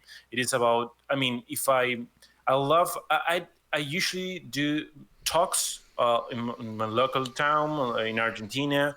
A lot of talks, webinars. Even I did some always free webinars for people who are wondering how to do some things.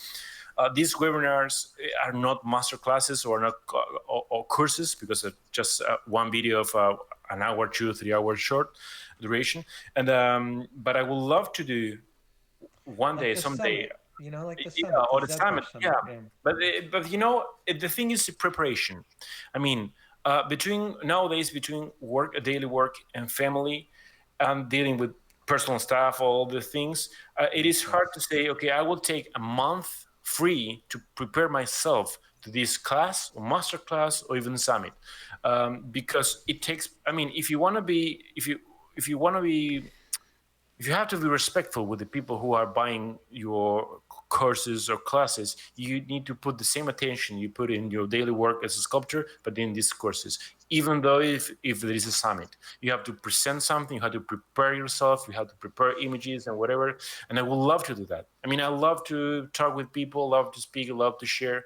And the thing that many times I did it, I never ask for money. I always give it for free, because I think the time that I started, I would love to have that in back at those days.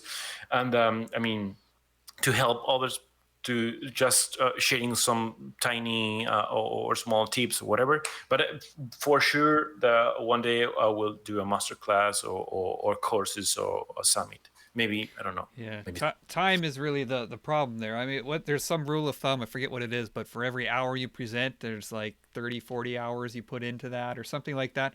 And it's Yeah. not far off. You do spend a lot of time. So, Yeah. anyway, I think let's set the statues aside. We've talked about. Actually, sorry. There's Oh, one quick question someone mentioned in the chat that I think is really interesting. That I okay, think a lot of collectors have always asked. okay. As a sculptor, Sideshow obviously offers an exclusive version of their statues. As a sculptor, what input do you have in the exclusive that's you sometimes offered with statues? What input do I have? Usually, these are some things that we can say, okay, that would be cool to do this stuff, or it would be cool to just the head. The regular exclusive is always head, but when you don't need to be attached to that, because it depends of the characters, depends of the comic of the characters. Sometimes it's better to have an asset than an extra head, because it makes much more sense, or give you much more connection with the character, just another face. So we were always trying to look the best way to represent that. I mean, to someone like to buy or put some extra bucks in order to buy this exclusive version. So it's something that we always discuss between the whole team, and try to figure out which is the best option. Okay, so before we move on, you mentioned extra heads. I'm just going to throw this out there and then leave it. It's always nice to be able to display the extra head on an extra little bust, so I'm just going to leave that there. If you want to suggest that to anybody of your people you work with, Are you trying to feel start a free. petition there, Chris? Are you trying to start Yeah. a petition for? Yeah. That would be a great idea. I was actually thinking of something similar when you were talking about the third scale busts. If you would Yeah. design like a bust that's separate, but that Yeah. head could fit on the statue also. Yeah, yeah. That would be kind of a cool idea. Well, this is a good question, because I would love to say that if you guys always have any feedback, anything you wanted to see in your statues, if you anything, of course, I can't say I can tell you okay I will do it, but I will take into account because feedback to us is the most important tool we have in order to keep growing and making better our statues. I remember being at the San Diego Comic Con and asking people. I mean, some of them, most of them, they would say, "You okay, Daniel? This is good work. Congratulations!" And I love that. This is very inspiring and motivating. It's okay, but I love when people come to me and say, "Daniel, can I tell you something?" Sure. I don't like this thing, and it's okay. I love that because if that it is a pattern that, let's say, that 10 people, 15 people tell me this exact the same thing, it is because it's not working. So I will change that, or I will try to avoid to do the same thing in the next statue. Or, of course, we can't please everyone because sometimes it's just a matter of tastes, personal tastes. But definitely, your input is so important to us. To me, it is. So don't hesitate to contact me and say, take this into account, and I will do it. Definitely, I will do it. Cool, cool. Okay, so now I think we'll move on. We'll talk, set the statue aside. We're going to talk some current stuff in pop culture. So, one recent show, and I think you've watched it, Daniel, and I think Gina's seen it, is The Witcher on Netflix. Yeah. I've watched it. Charles, I don't think has seen it. Not yet. I'm watching the Harley Quinn cartoon. Blasphemy. The Harley Quinn cartoon is unbelievable. It is hilarious. Unbelievable. I am laughing. Daniel, I don't know if you've seen it, Daniel, the Harley Quinn cartoon, but On I what? haven't. Netflix? What's it on? Netflix? it's on we have it on Adult Swim I don't have it. up here in Canada. It's definitely rated R. Yeah. Okay. It's filthy language. Profanity, but it's hilarious. Kaylee Cuoco is hilarious. She's great. She's great.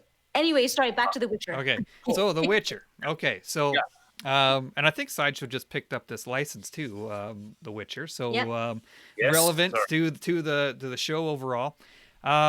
First of all, I think when the reviews came out, they weren't that great, but I think isn't it Netflix? They only give them the first 4 episodes or something. They gave them the first 3 episodes. They give critics the first 3 episodes early on, and I think that's what the critics based their review on. Yeah, So. and I'll say when I watched it, after the first 3 or 4, I was like, okay, this is not very good. But after that, it Exactly. really picked up. So I don't know how'd you feel when you were watching it, Daniel? Yeah, exactly the same as you felt. I mean, I think they put some of the money on the first 10 minutes when he was having a sword fight with this monster in the lagoon, this creepy place. It was great, and then it became to go down just a little bit boring.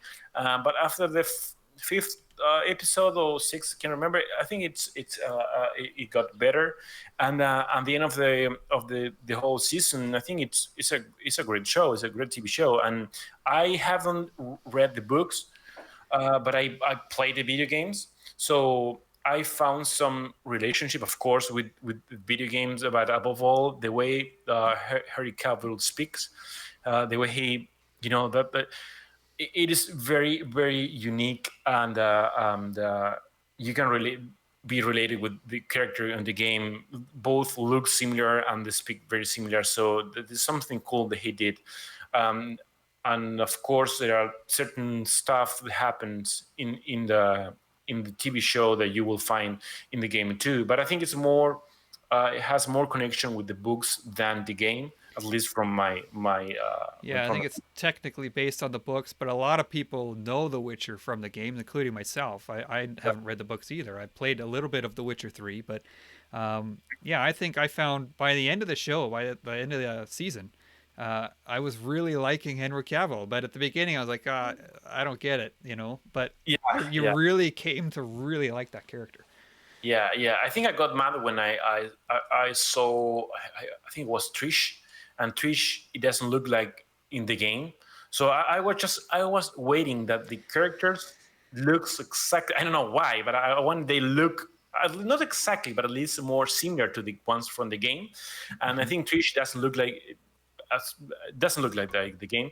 And I'd say, okay, I don't like it too much. Then Jennifer's appear, and she looks a little bit more. And there are a few characters that I would love to be more close to the one we all see. We all saw in the game. And the funny thing is, I watched some article, I read some articles, and then watched some talk shows saying that The Witcher is more well known because of the book than the game. I think that's a mistake to say, because I think Witcher is more well known because of the game than the book. That was I would my agree with impression. that. That's my Yeah. impression. But maybe these book series are more popular than we think. I don't know. I may have to pick Well, one I up. think they're Polish. I think the Yeah, author is Polish. Polish, and then the books came out, but it wasn't until the game that it became No, a it took off. worldwide phenomenon. Was this show for you, Daniel, binge worthy? Where did you find it after the slow start, but once you got into episodes 5, 6, did you find yourself binging it and going, "Oh, I can't stop"?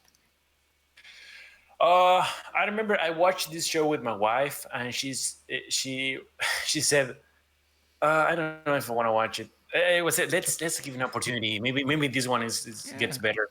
I said, okay, let's watch it. And then the third came, the fourth came, and I think we ended up watching the whole season because we started watching it. And but it wasn't like I mean, it is a good TV show, but it's not like Breaking Bad. I mean, I couldn't stop watching every episode, or maybe other TV shows.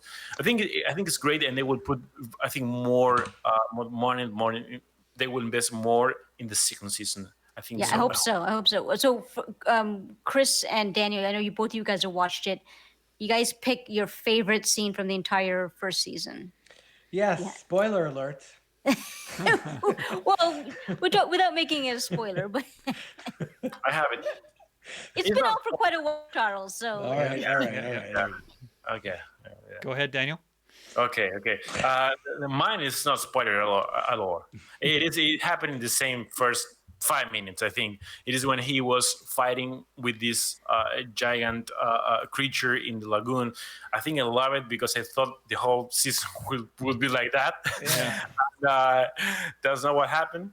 But at least I love that picture of him fighting. It reminds me a lot to the game, and I think I will pick that one. It is the easiest one, I think.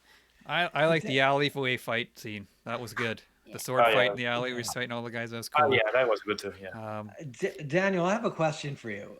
Sure. Because sometimes I wonder if artists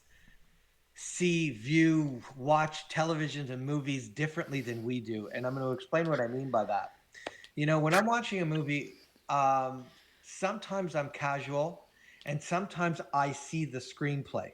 Why do I say that? Because I was a writer for many years, and so when I'm watching a movie, I see the screenplay, I hear it, I see the typing, and I envision how certain lines could be said differently. It doesn't ruin the movie for me. I can't help myself now.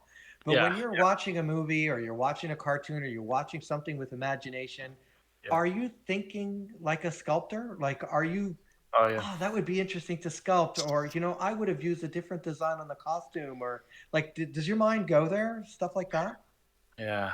Do you remember when in Matrix, when Neo realized he was the chosen one, and he started seeing all these codes in the wall, and everything was green, whatever? Okay, that's how we see the movie. No. I mean, yeah, you're right. I mean, I think we started. I have some friends. We usually go to the cinema, and we are like 8 or 9 guys that go on Fridays to the cinema and watch these movies, and all kind of movies. Of course, more of the nerd movies.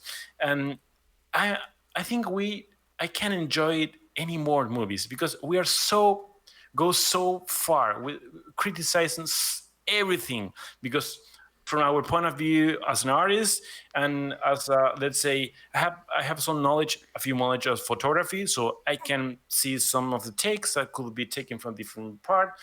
When I was working on rendering, I study a lot of composition, so I said, maybe it's not the best way to put lights in this scene or whatever. On even sculpting things, I always say, let's talk about for a second about Hulk. In Avengers Hulk, the best Hulk of all is the first one. Is to me as a sculptor is the one from Avengers, the first Avenger. Do you remember that one? Yeah. All I the think so Hulks, too. it came after the movie. I don't know why they can do it as well as the first one. Because as a sculptor, I'm seeing some body mechanics and moving, or let's say, a behavior of muscles that, and even structure that it doesn't look the same as good as in the Well, first one movie 10 there's an years ago. explanation for that. Disney civilized him, right? They civilized the Hulk. They made him more amenable, approachable to children. Yeah, He wasn't the rampaging Hulk. You but remember I'm in the not. first Avengers? Sorry, go Yeah, ahead. yeah. No. I'm just saying. I'm not talking about that exactly. The behavior of him. I'm talking specifically about The his body his structure. anatomy, Yeah. and body structure. I agree. I And think the first Hulk, the first Avengers movie, that Hulk is my favorite Hulk too. He seemed to hit on all notes. yeah, Um, let's move on to the next show here. We got The Boys, which is on Amazon Prime. Season 1 came out last year. Season 2 is coming up, I think, later this year. Has everyone here seen all of The Boys? I've seen all the boys.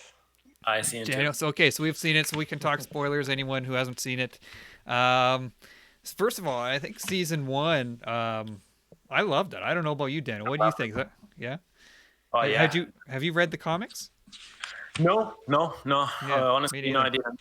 But the season one was amazing. I mean, to see all these superheroes or kind of people with superpowers living in a human-based society, and how they behave and how they use these powers to. I mean, it is a different insight or view of how a superhero could be in a world like our world. So it is. I think it's funny. It's gore. It's very gore. Has a lot of gore, and that's why. Because sometimes I remember seeing Logan, seeing Logan the movie, and I said that's how Logan has to be. I mean, Wolverine. I mean, if we the claw pinching people, and the damaging, cutting arms, whatever, and this series, this TV show, it is even more than that. So I love how they went too far. I love it. I really love it. I can't wait for the second season. Believe it or not, the comic books they're even more gory. Oh, really? It's even Wow. more violent and even more profane. Like it's Yeah. the TV show. Let's say the TV show is a 5, and Yeah. the comic book is like a 30. In terms Wow. of violence and profanity, they really go all the way. Yeah. I loved Carl Urban in that role. Yeah. I thought he was hilarious. He's I agree. becoming one of my favorite actors. But let's talk about season 2. What do we expect for season 2? It left off with a little bit of a cliffhanger for sure, right at the end of season 1. Where do you see this going? You're asking all of us, or you're just, Well, let's start with Daniel. okay? I just want to see more of these characters. I want to see more of these superheroes, of these abilities, or what they would do, what new characters will they present, and the background story of all of them. I really want to see what they will develop in that way. I would love to see that. I'm waiting for that. I think there's gonna be some kind of showdown with the Homelander, right? I mean, he between the Butcher and Homelander, there's got to be Yeah. there. I'm looking forward to that. I haven't read any of the comics, so I have no idea if I'm off base on this or not. But that's just my Me neither. take. What about you, Charles? That's what they're gearing towards, right? It's war. Yeah. War is coming, and they're going to find a way to take down the heroes one by one. And I have a feeling that Carl Urban's going to get his hands on that drug, so he can have them superpowers for a while. Oh, again. yeah. So it'll be very interesting to see what happens. The problem is that drug is very addictive. So, Oh yeah. and then of course they're going to try and expose all this so they could debunk the whole hero thing and crash the marketing aspect of it.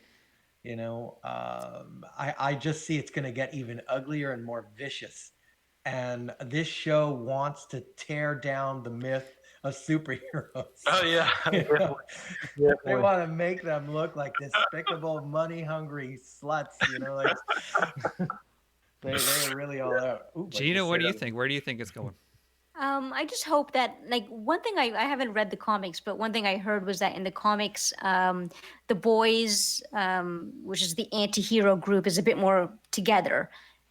So I'm hoping that in second season you have the boys and that group, a bit more of a collective team, going after and exposing these horrendous, crazy heroes.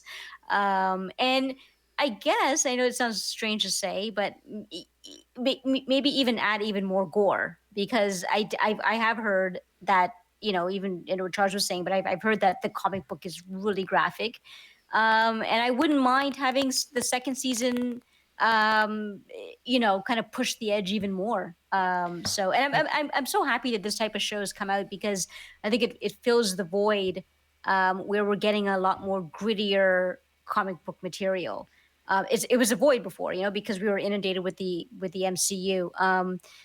So yeah, something that's more gritty, that's more R-rated, and also making fun of superheroes, like I, the absurdity of them, and in a you way, know. it was almost kind of more realistic, right? I mean, right? I was the first episode where the forget the guy runs fast, runs right through the guy's girlfriend. I Oh mean, yeah, Right. that could happen. Why doesn't that happen with the Flash? Right? It would, Yeah, right?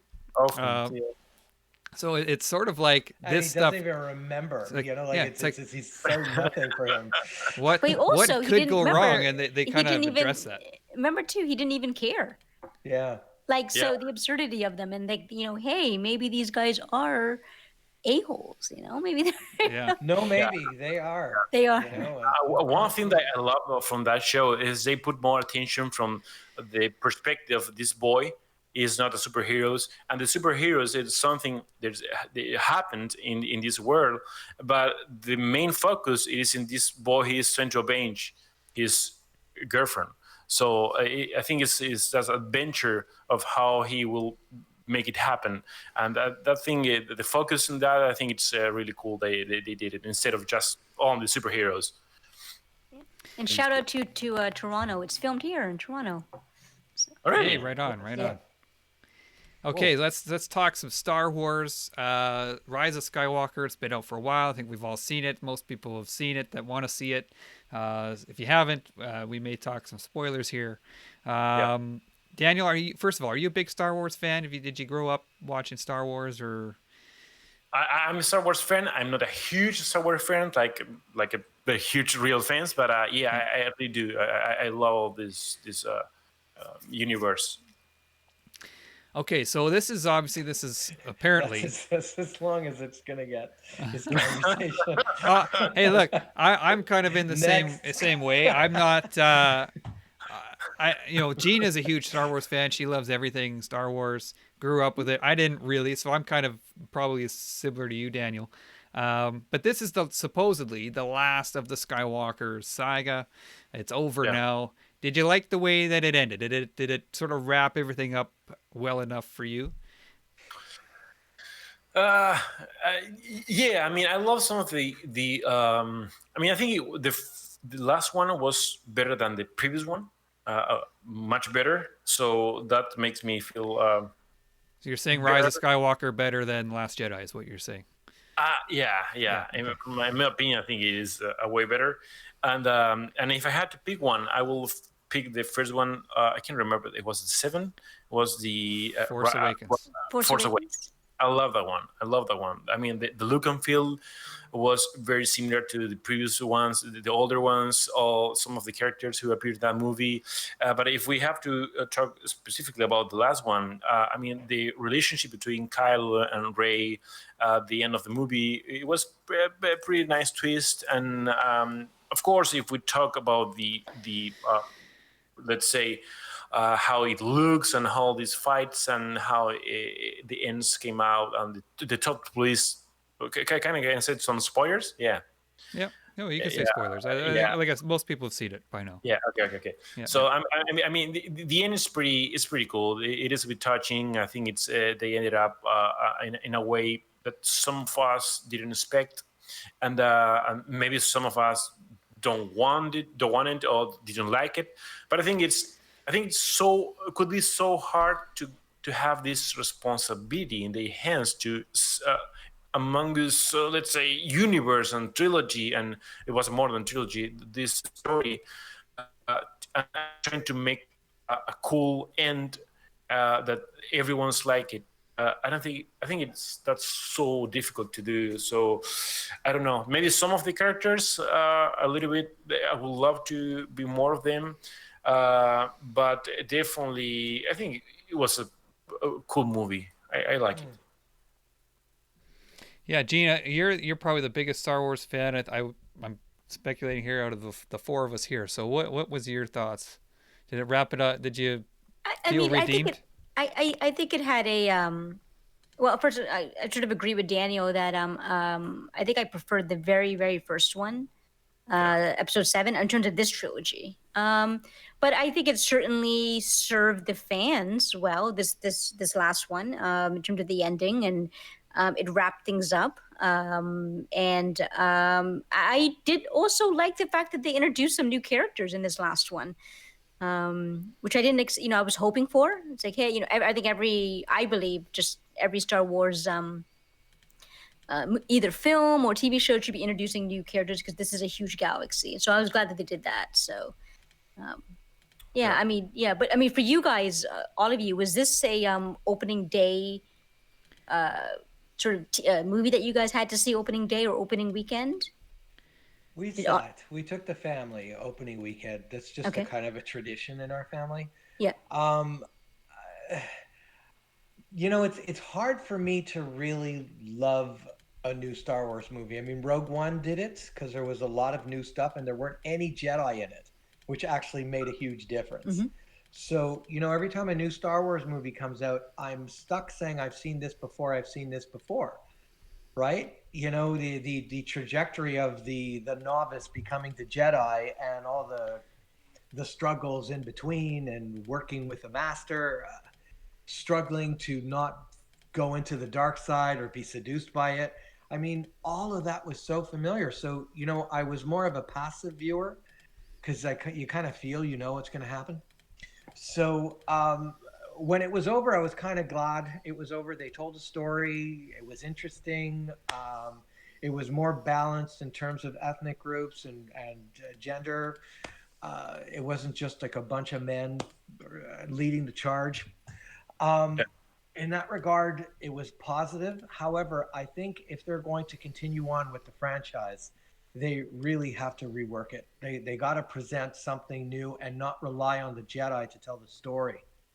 So At you least would you that's my say that take. you were getting Jedi Fatigue. worn Fatigue. out? Yeah, Jedi fatigue is sorry the fatigue. word I'm looking for. Right, right. Jedi fatigue, yeah, because Yeah. already when we were seeing the prequels, when there was like a lightsaber battle, it took like 20 minutes. They're so amazing at the Well, lightsaber battles. It's so hard to kill one another, right? Yeah. yeah. So So we needed. yeah, I mean that's actually one of the things I did enjoy about the prequels is the lightsaber battles. I mean that's one of my favorite things. But you also touched upon Rogue One, which out of all of the Star Wars movies that have come out of this new Disney era, Rogue One is my favorite. Daniel, I don't know if Yeah, you feel that way. What's your definitely. Yeah, yeah, yeah, Very I The good. think final scene with Vader when he walks when they oh, it's tie it in. Sure. Oh, incredible. Is that's it just probably my favorite Star Wars scene ever. yeah, yeah, it's yeah. incredible. That's Vader exactly how I want him to be. The total Mhm. badass, who almost untouchable, can't Just be yeah. beat. You know. There's just Yeah, so much in that particular scene that you're talking about that just worked. It was the other side of the door we didn't see Yeah. for how many years? 30 years. We never saw. We know that Peter was coming through the door, but we've never seen that side. What was he actually doing to all those people? Right. We Yeah. never have seen what he was doing the other side. It was the other side of the door that we had never seen. But I always felt that So Rogue it One. opened the door. It opened the door for. Yeah, yeah, and Rogue One I found was it showed the height of the Empire's power. yeah. Like Yeah. that was at they were at their height at that moment. Mm. All That was right. great. So another superhero related thing in the news here, of course, is the Joker. Came out last year. Lots of people Yeah, love this movie. And Daniel, I think you're a big fan, and it picked up, of course, the Oscar for Best Actor. Yeah. yeah. Um, It So really here we deserves. go, Joaquin Phoenix. My question for you is do you think this? I mean, I know we had Heath Ledger won Best Supporting Actor before, but the Hmm. Best Actor, that's a real big one. Does this Oh open yeah. the door for? Does this legitimize the superhero genre in Hollywood a little bit? I don't know actually because the movie it doesn't look like a superhero movie or villain movie. I mean, the movie is just. I mean, I love it. First of all, I love it. The thing is one of my favorite movies so far. But I mean, if you take a look to the movie, it looks more like someone he has some these struggles in life and trying to survive in this so rough and ugly world he had around him. And the thing is, he's becoming a Joker at the end of the movie, but it's because it was Joker, and we know this movie is about him. But if you put it out of the context, could be any other thing, like another kind of story. And one of the things that I love about this movie, it is like through the whole thing, you kind of like empathize with this guy. You can feel his all his pain, all the things he has passed through, and his relationship with his mother or his father.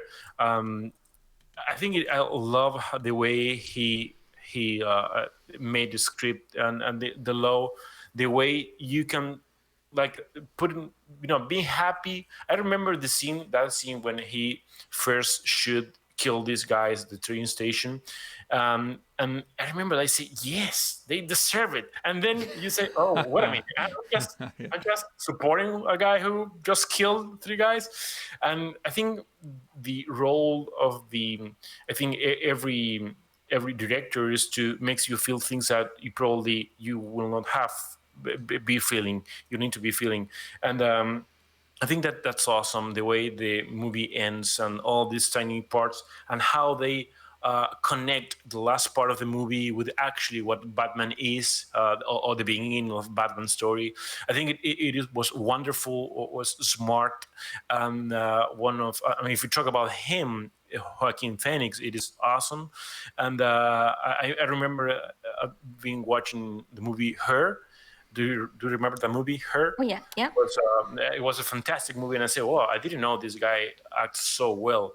And when his name came to this movie, I said, "I'm sure he will."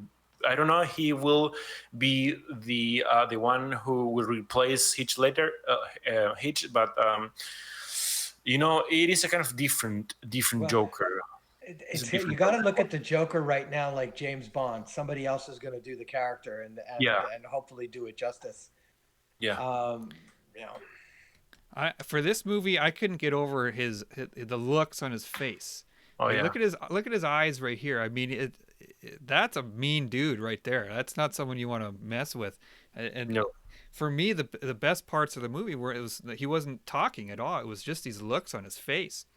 Yeah. He just Yeah. he transformed into somebody else, and I think that Yeah. um, probably helped him out with winning that Oscar. He became the Joker, which was pretty cool. Yeah, Uh, yeah. Did you remember that scene, like I said before, that the one from the train station that he shoot the guys, they kill the guys, and then run away, and then he just entered to a kind of a bathroom, whatever. That scene, through the script, it actually they ended up there, and he after he shut the door, and he just started acting in a sort of way he was kind of making the dance. That wasn't part of the script. And what I read, the director found that so no cool. I mean, so interesting because he was showing in this kind of movement, kind of dancing, that he was like a relief. He could put all these emotions through these killing these guys, and he showed that in that particular moment. It was phenomenal. I remember having watched that part of the movie. I said, this guy deserves an Oscar only for that tiny dance there in the bathroom. It's really yeah. cool. It's I really... think your friend just showed up, Franco Carlissimo. Hey Franco, ¿cómo estás, amigo? Yeah. Yeah, he just showed You up. know, Franco, we mentioned you earlier in the show. You'll have to go back and um, watch it. So, one Yeah. quick plug. This week, if everybody's listening, This week, Batman number 89 is the first appearance of Punchline. Punchline is Joker's new girlfriend. And Oh, really? it's kind of like a first appearance, but it's not a concentrated story. The week after that is going to be Year of the Villain, number 3. And it'll be kind of more of a full story about Punchline. So just remember that. Batman 89, Year of the Villain, number 3, first appearance of Punchline. And it looks like they're going to spend a lot of time developing this character. So if you want to know about her early now, and if you're one of those that invests in comic books, this looks like a pretty surefire winner because nobody knows. People aren't even aware of who this Punchline is, and they're going to spend a lot of time developing her. And I imagine Harley Quinn will finally have her nemesis. I know Gina understands what I mean by this. Remember in the show Harley Quinn? She just wants her she's looking for nemesis, and it's not Robin. It's definitely not. If you watch the show, you know it's not Robin. Robin is nobody's nemesis. So Robin's even if you guys want to, just Google Joker Punchline, and you'll see what she looks like. She looks amazing. It's a great looking character too. Cool. Awesome. Okay, I think we've grabbed a couple hours of your time, Daniel. We'll let you get back to your family here. It's been amazing having you on the show. As Absolutely. I said, we're all huge fans of your work, and just thanks for taking the time, and thanks to everyone who joined in today in the chat. Hopefully, you guys all had a good time watching. Thanks for coming, everybody. Thank you. And thanks, Thank you. Daniel. Okay. Thank you, guys. It was a pleasure. Talk to you guys later.